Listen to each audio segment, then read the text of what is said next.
congratulations. Thank you. On winning the first ever Youth Engineering Icon Award from IET India. Thank you. So we are very delighted that we could present it to you, and we hope that we see a long journey ahead in making changes in the ecosystem of India from here. So we look forward to that.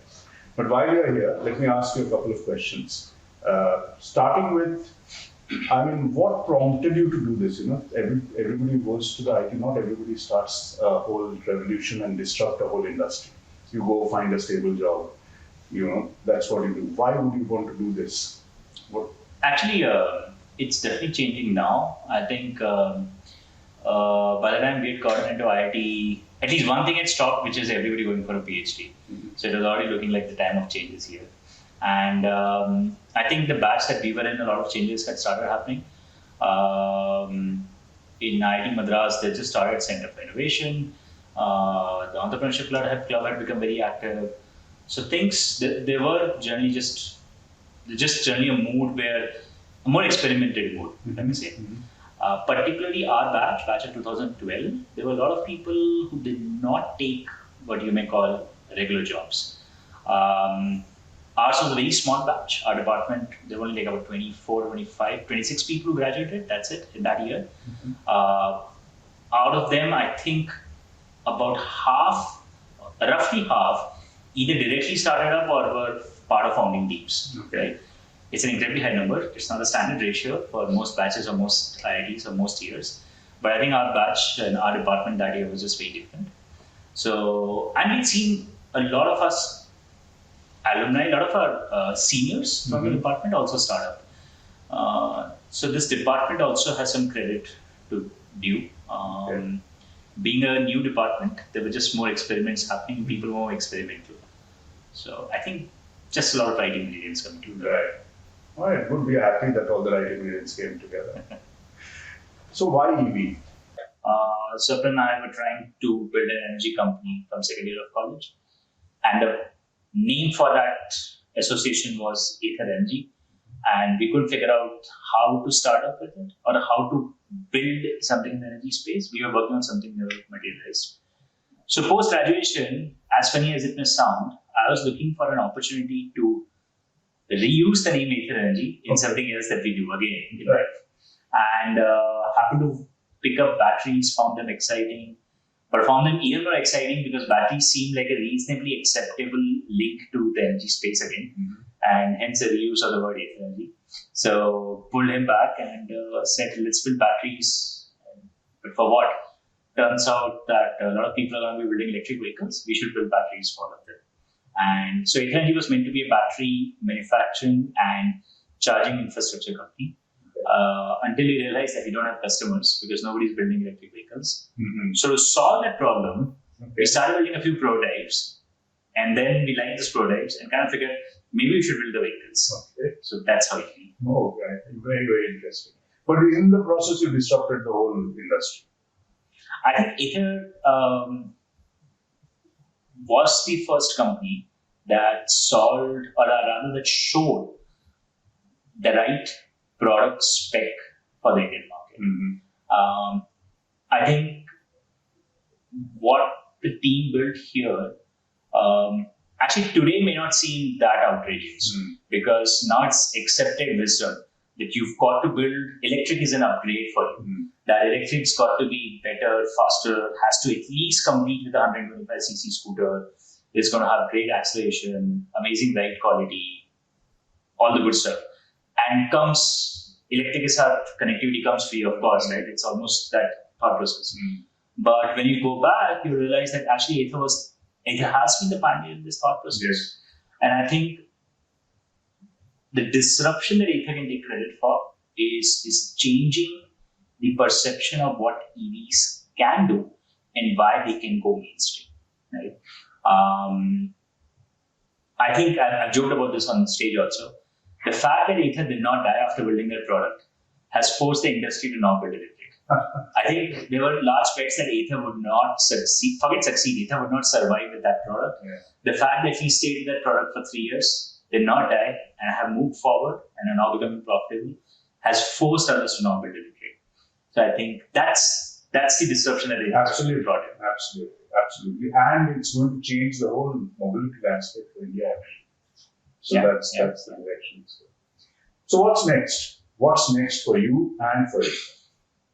I think what we're excited about is stage one was about building the platform and building the product and getting to product market fit. The journey that we are in now, and I would call this stage two for the company, is building a viable business. I think we're making good progress, but this is the journey still. I almost feel that Ather still remains one of possibly the only company that's actually choosing to build here. Mm-hmm. And build is a complicated word. A lot of companies are manufacturing here. India has the largest rural manufacturing in the world. But it's quite funny that India has very rarely built things here. The standard model for all of us was joint ventures from 1960s to I think early 2000s, right? कुछ भी बनाना है, तो you would first go, you would send out a few consultants who will go who will scan Korea, Japan, Taiwan, US, a few European exotic countries to get you joint venture partners. Because there is zero belief that Indian engineering will genuinely build things here, especially if the Western markets or the really Asian markets have achieved anything there. And we didn't even stop there. I think once we got the joint venture partners, we relied on them not just to give us products and technology and IP, but also teach us how to set up manufacturing. And then I think the parts where Indian companies really started winning is running those manufacturings, building a plant. And I think it's an outrageous gap that very few companies actually. In the EV space, I would argue almost no companies are still figuring out how to build in India. Honestly, by this point, I would have expected as a founder that there would be 10 other companies who've chosen to build from ground up and are all commercializing well, right? And we would see some really intense competition. It's quite sad that the only competition in the country still is largely either importing technology or importing the entire product. I think that needs to change. One Ather can't change it. So I think phase two and honestly, frankly, as a founder at one point, I was thinking, we've built the product, we've proved that this is the product to build, and a lot of people will copy us, and that's okay. I think Ather's done what it was supposed to do in the EV space. Time for us to now move on beyond vehicles. We'll build batteries, we'll build this, we'll build that. Now, when I look back, I realized that no, that never happened. Actually, people just jumped forward all the things that Ather was supposed to prove, and just went to, okay, build capacities. I mean, build capacities, but we haven't figured out how to build products, right? And that's going to kill you as an industry. So we now believe that unless we prove that Ather was not just a good product, Ather is going to be possibly the most successful EV company to ever come to the country, that you can build enormous value by doing product development in India.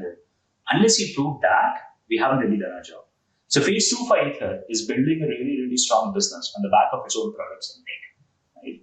It may sound funny that an entrepreneur saying phase two was building a business, but I kid you not, when we started on phase one, we didn't think that phase two is important. It's fine, even if you don't build a great business, if you can get here, and I think we'll move on to other things. But now that I look back, I feel like, no, I think not doing phase two would be an obvious mistake. So that's the phase now. We do this well, then we earn the right to go more vertically integrated on the energy supply chain. We already do our batteries. We want to figure out how to play a bigger role on charging infrastructure, how to play a bigger role on storage and smarter grids. Wonderful. So the IET, as I was speaking in this off camera, is focused on a few of these things. We are looking at a zero carbon, net zero carbon is one of our stated aims that we want to help achieve. Electric vehicles is something that we work on. Electric vehicle infrastructure charging in the UK is owned by us. So I'm sure there's lots of conversations that we're going to have about the future that you are trying to build as well. Right. Now, you are the youth engineering icon from the IT side for this year. What would you tell to all those people who are doing engineering today out there, and what is that they should be looking for as they start building their careers? Build a very strong product instinct or customer instinct. I think engineering without that often isn't focused and just goes all over the place. You want to know what you're engineering for. And I'm pulling myself back from saying hire a great designer, hire a good product manager. I'm saying if you're a terrific engineer, spend maybe a year in talking to enough customers and staying out in the market so that you develop a very strong market and customer instinct. Without that, you will end up engineering for somebody else, and that somebody else is often not in India. Mm-hmm. You will end up becoming an employee for something that happens somewhere else outside. Right. You want to have massive impact in India, build things here. And for you to focus your energies on what to build, you want to have a good market instinct first. So I think we're terrific engineers all over the country, but I think not enough of us are really focused on very few of us actually understand doing what will create enough value and will let our company succeed. So just go out and meet customers, just be out in the market for a while. I think there's no better teacher. Wonderful.